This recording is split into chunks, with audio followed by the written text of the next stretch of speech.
ಸಚಿವ ಎಚ್.ಕೆ. ಪಾಟೀಲ ಅವರಿಂದ ಪೊಲೀಸ್ ವಾಹನ ಲೋಕಾರ್ಪಣೆ. ಪೊಲೀಸ್ ಇಲಾಖೆ ಅಪರಾಧಗಳು ನಡೆಯುವುದಕ್ಕೂ ಮುನ್ನ ಅವುಗಳ ಸಂಪೂರ್ಣ ನಿಯಂತ್ರಣಕ್ಕೆ ಮುಂದಾಗಬೇಕು. ಜೊತೆಗೆ ಜನಸ್ನೇಹಿ ಪೊಲೀಸ್ ವ್ಯವಸ್ಥೆ ಸಂಪೂರ್ಣ ಜಾರಿಯಾಗಬೇಕು ಎಂದು ಗದಗ ಜಿಲ್ಲಾ ಉಸ್ತುವಾರಿ ಸಚಿವ ಎಚ್.ಕೆ. ಪಾಟೀಲ್ ಅವರು ಹೇಳಿದರು. ಜಿಲ್ಲಾಡಳಿತ ಭವನದ ಆವರಣದಲ್ಲಿ ರವಿವಾರ ಪೊಲೀಸ್ ಇಲಾಖೆಯಿಂದ ಏರ್ಪಡಿಸಿದ ಪೊಲೀಸ್ ವಾಹನಗಳ ಲೋಕಾರ್ಪಣೆಗೊಳಿಸಿ ಸಚಿವರು ಮಾತನಾಡಿದರು.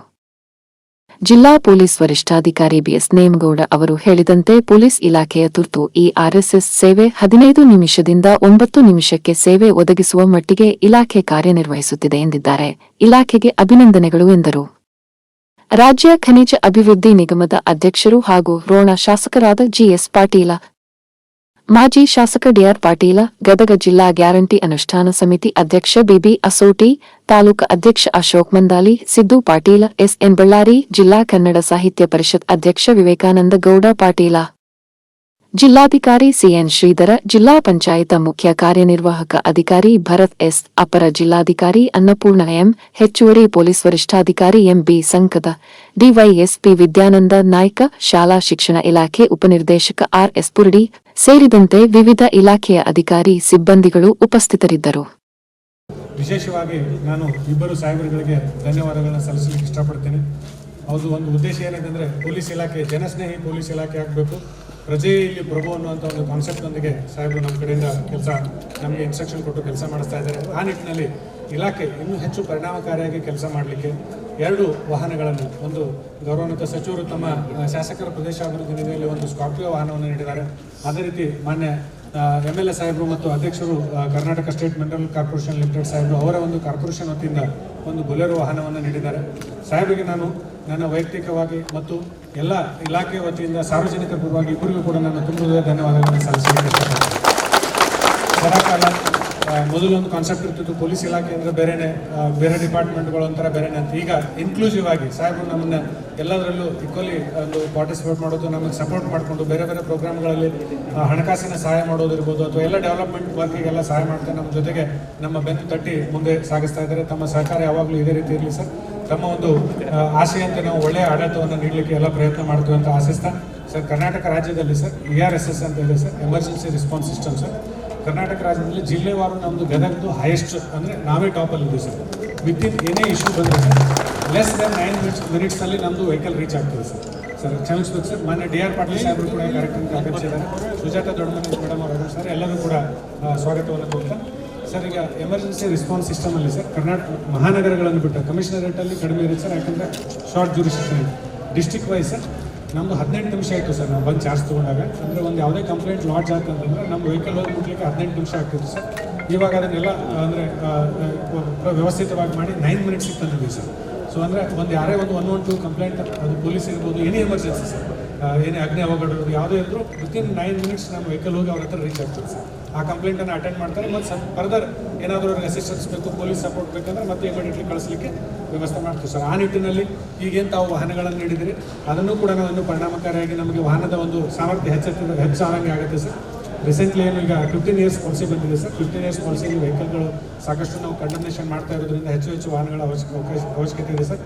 ಇಬ್ಬರು ಸಾಹೇಬರಲ್ಲಿ ಕೂಡ ವಿನಂತಿ ಇದೆ. ವಿಶೇಷವಾಗಿ ಮಾನ್ಯ ರೋಣ MLA ಸಾಹೇಬರಿಗೆ ನಮ್ಮದು ವಿಶೇಷ ವಿನಂತಿ ಅಂದರೆ ಅವ್ರಿಗೆ ಕರ್ನಾಟಕ ಸ್ಟೇಟ್ ಮಿನರಲ್ ಕಾರ್ಪೊರೇಷನ್ ಲಿಮಿಟೆಡಲ್ಲಿ CSR ಫಂಡ್ ಇರ್ತದೆ ಸರ್ ಸಾಕಷ್ಟು ಸರ್. ಇನ್ನೂ ಸ್ವಲ್ಪ ಹೆಚ್ಚಿನ ವಾಹನಗಳನ್ನು ತಮಗೆ ಸೊ ಇನ್ನೂ ತಾವು ವಾಹನಗಳನ್ನು ನೀಡಿದ್ರೆ ಅಧಿಕಾರಿಗಳಿಗೆ ಇಮಿಡಿಯೇಟ್ಲಿ ರೀಚ್ ಆಗಲಿಕ್ಕೆ ಮತ್ತು ಏನು ERSS ಅನ್ನು ನಾವು 5 ನಿಮಿಷಕ್ಕೆ ತರಬೇಕು ಅಂತ ನಮ್ಮದು ವಿಚಾರ ಇದೆ ಸರ್. ಯಾವುದೇ ಒಂದು ಕಂಪ್ಲೇಂಟ್ ಬಂದಾಗ ವಿತಿನ್ 5 ಮಿನಿಟ್ಸ್ ನಮ್ಮ ಪೊಲೀಸಲ್ಲಿ ರೀಚ್ ಆಗಬೇಕು ಅಂತ ಆ ನಿಟ್ಟಿನಲ್ಲಿ ನಾವು ಕಾರ್ಯನಿರ್ವಹಿಸಿದ್ವಿ ಸರ್. ಆ ನಿಟ್ಟಿನಲ್ಲಿ ತಮ್ಮೆಲ್ಲರಿಗೂ ನಮಗೆ ಸಹಾಯ ಸಹಕಾರ ಬೇಕು ಅಂತ ನಾನು ಆಶಿಸ್ತಾ ಇವತ್ತು 2 ವಾಹನಗಳನ್ನು ನಾವು ಪೊಲೀಸರಿಗೆ, ಪೊಲೀಸ್ ಇಲಾಖೆಗೆ ಕೊಡ್ತಾ ಇದ್ದೀವಿ. ಭಾಳ ಸಂತೋಷದ್ದು ಅಂದರೆ ಇವುಗಳನ್ನು ಕೊಡುವಂಥ ಹಾಗೂ ಇವುಗಳನ್ನು ಇವತ್ತು ಅವರು ಸೇವೆಯನ್ನು ಪ್ರಾರಂಭ ಮಾಡುವಂಥ ಈ ಸಂದರ್ಭದಲ್ಲಿ ನಮ್ಮಲ್ಲಿ ಏನೇ ಕಂಪ್ಲೇಂಟ್ ಬಂದರೂ 9 ನಿಮಿಷಕ್ಕೆ ಪೊಲೀಸ್ ರೀಚ್ ಆಗ್ತಿದ್ರು ಎವರೇಜ್. ಇದನ್ನು 5 ನಿಮಿಷಕ್ಕೆ ಇಳಿಸ್ತೀವಿ. ಅಷ್ಟು ಪರಿಣಾಮಕಾರಿಯಾಗಿ ನಾವು ಕೆಲಸ ಮಾಡಬೇಕು ಅಂತ ನಮ್ಮ ಛಲ ಇದೆ.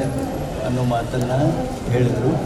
ಅದಕ್ಕಾಗಿ ಪೊಲೀಸ್ ಇಲಾಖೆಗೆ ಎಸ್ ಪಿ ಅವರ ಆದಿಯಾಗಿ ಅಡಿಷನಲ್ ಎಸ್ ಪಿ ಅವರ ಆದಿಯಾಗಿ ಎಲ್ಲ ಅಧಿಕಾರಿಗಳಿಗೆ ನಾನು ಅಭಿನಂದನೆಯನ್ನು ಸಲ್ಲಿಸ್ತೇನೆ. ನಾನು ನಿನ್ನೆ ಗೃಹ ಸಚಿವರ ಜೊತೆಗೆ ಯಾವುದೋ ನಮ್ಮ ಜಿಲ್ಲೆಯ ಕೆಲಸ ಸಲುವಾಗಿ ಇದ್ದೆ.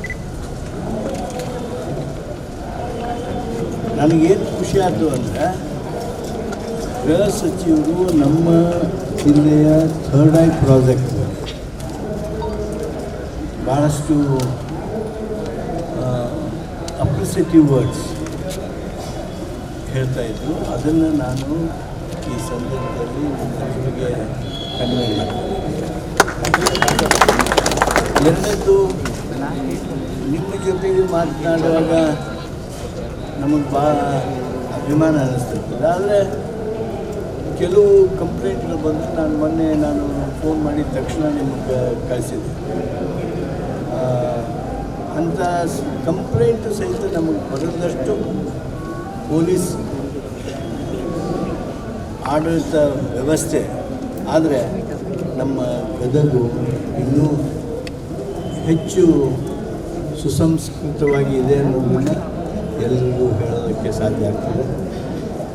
ನಾವು ಕ್ರೈಮ್ ಮಾಡಿದ ಮೇಲೆ ಆದಮೇಲೆ ಅವು ಗುನ್ನೆ ಕಮಿಟ್ ಆದಮೇಲೆ ಹಿಡಿಯೋದಲ್ಲ, ಗುನ್ನೆಗಳು ಆಗದ ಹಾಗೆ ಏನು ಮಾಡ್ಬೋದು ಅನ್ನೋದನ್ನು ಇನ್ನೂ ಹೆಚ್ಚು ಪೊಲೀಸ್ ಅಧಿಕಾರಿಗಳು ಗಮನಿಸಬೇಕಾಗಿದೆ. ಗಮನಿಸ್ತಾ ಇದ್ದೀರಿ. ಈಗ ಹೆಂಗೆ ಥರ್ಡ್ ಐ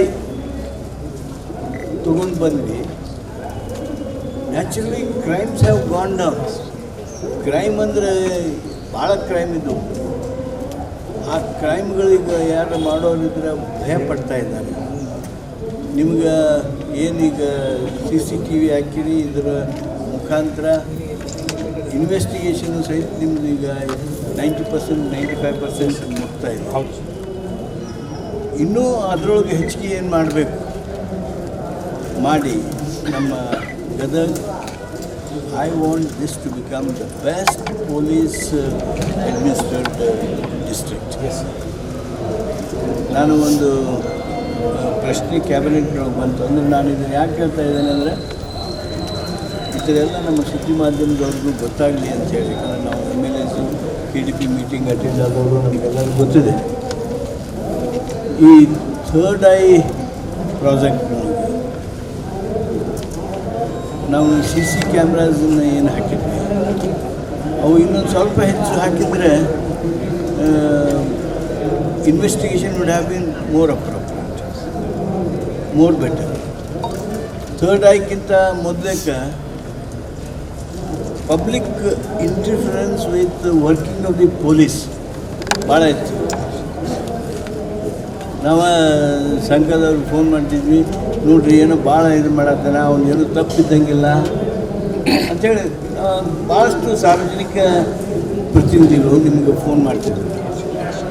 ಈಗ ನಿಮಗೂ ಅನಿಸದ ಅವರು ಯಾವ ಫೋನ್ ಇಲ್ಲ. ಯಾರನ್ನ ಮುನ್ಸಿಪಾಲ್ಟಿ ಮೆಂಬರ್ ಫೋನ್ ಮಾಡಿದ್ರೆ ಇವ್ರು ಯಾರಿವರು ಅಂತ ಕೇಳುವಷ್ಟರ ಮಟ್ಟಿಗೆ ನೀವು ಈ ಪ್ರತಿನಿಧಿಗಳಿಂದ ದೂರ ಆಗ್ತಾಯಿದ್ದೀರಿ ಅಂದರೆ ಅನಿವಾರ್ಯವಾಗಿ. ಅಂದರೆ ಅಷ್ಟು ನಿಮಗೆ ಇಂಟರ್ಫರೆನ್ಸ್ ನಿಮ್ಮಿಂದ ಕಡಿಮೆ ಆಗಿದ್ರೆ ಸಾರ್ವಜನಿಕರಿಗೆ ದಂಡ ಭಾಳ ಬೀಳಕತ್ತೈತಿ ಕರೆ, ಆದರೆ ಯಾರ್ದು ತಕರಾರುಗಳಿಲ್ಲ. ಹೀಗೆ ಕ್ರೈಮ್ಸನ್ನು ನಾವು ಕಮಿಟ್ ಮಾಡಿದಂಗೆ ವಾತಾವರಣವನ್ನು ಸೃಷ್ಟಿ ಮಾಡಿ. ಒಂದು, ನಾನು ಪೊಲೀಸ್ ಇಲಾಖೆಯವರು ಅದ್ರ ಬಗ್ಗೆ ಮತ್ತೆ ವರದಿ ಕೊಟ್ಟಿಲ್ಲ. ನಾನೇ ಒಂದು ಕಾರ್ಯಕ್ರಮವನ್ನು ಉದ್ಘಾಟನೆ ಮಾಡಿದ್ದೇನೆ ನಮ್ಮ ಹಳೆ ಬಸ್ ಸ್ಟ್ಯಾಂಡ್ ಎದುರಿಗೆ. ಯಾರು ಊರಿಗೆ ಹೋದರು ಅಂದ್ರೆ, ನಾ 10 ದಿವಸ ಊರಿಗೆ ಹೋಗ್ತಾ ಇದ್ದೀನಿ, ನನ್ನ ಮನೆಯೊಳಗೆ ಯಾರೂ ಇರೋದಿಲ್ಲ ಅಂಥೇಳಿ ಪೊಲೀಸರಿಗೆ ತಿಳಿಸಿ ಹೋಗಬೇಕು. ಆ ಪೊಲೀಸರು ಆ ಮನೆಗೆ ವಿಶೇಷವಾಗಿರ್ತಕ್ಕಂಥ ಲಕ್ಷ್ಯ ಕೊಡ್ತಾರೆ ಅಂಥೇಳಿ ನಾವೆಲ್ಲರೂ ಮಾತಾಡ್ಕೊಂಡ್ವಿ, ಹೇಳಿದ್ವಿ. ಆದರೆ ಲಾಕ್ಡ್ ಹೌಸ್ ಮಾನಿಟರಿಂಗ್ ಸಿಸ್ಟಮ್ ಅದು ಎಷ್ಟು ಪರಿಣಾಮಕಾರಿ ಆಗಿದೆ ಅದನ್ನ ದಯಮಾಡಿ ರಿಪೋರ್ಟ್ ಕೊಡ್ರಿ. ಆಮೇಲೆ ರಿಪೋರ್ಟ್ಗಿಂತ ಹೆಚ್ಚು ಅದು ಹೆಚ್ಚು ಪರಿಣಾಮಕಾರಿ ಆಗುವಂಗೆ ಮಾಡಿ. ಆದರೆ ಸ್ವಲ್ಪ ಈ ಮನೆಗಳು ಜಾಸ್ತಿ ಆದವು ಅದನ್ನು ನಾವು ಗಮನಿಸಿದ್ವಿ. ಅದಕ್ಕೆ ಇನ್ನೂ ಸ್ವಲ್ಪ ಟೈಪ್ ಮಾಡಿ ಮತ್ತೊಮ್ಮೆ ಈ ಎರಡೂ ವಾಹನದ ಮೂಲಕ ನಿಮ್ಮ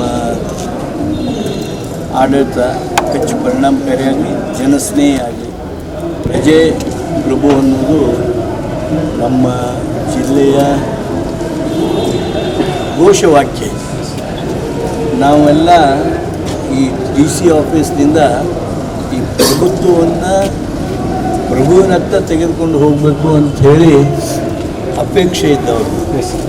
ಆ ಹಿನ್ನೆಲೆಯೊಳಗೆ ನಿಮ್ಮ ಕೆಲಸ ಜನಸ್ನೇಹಿಯಾಗಿ ನಡೀಲಿ ಅಂತೇಳಿ ಹಾರೈಸಿ GS ಪಾಟೀಲ್ರು ಒಂದು ಗಾಡಿ ಕೊಟ್ಟರೆ ಅದು ನಮ್ಮ SP ಅವ್ರದ್ದು ತಪ್ಪು ಅಂತ ನಾನು ಕೇಳೋದ ಒಂದು ಕೇಳಿದ್ರು.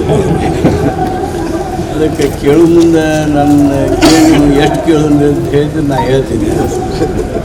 ಬರುವ ಮಾರ್ಚ್ ನಂತರ ನಮ್ಮ ಜಿಲ್ಲೆಗೆ ಒಂದು ನಿಗಮದಿಂದ ಹೆಚ್ಚಿನದು ಅಪೇಕ್ಷೆ ಆಗಲಿ ಅಂಥೇಳಿ DR ಪಾಟೀಲ್ ಈ ಕಾರ್ಯಕ್ರಮದಲ್ಲಿರೋದ್ರಿಂದ ಅವ್ರಿಗೂ ನಾನು ವಂದಿಸಿ ನನ್ನ ಮಾತನ್ನು ಮುಗಿಸ್ತೇನೆ.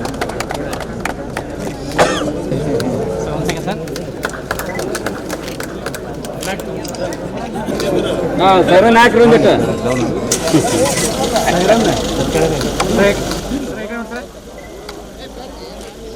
ಸರ್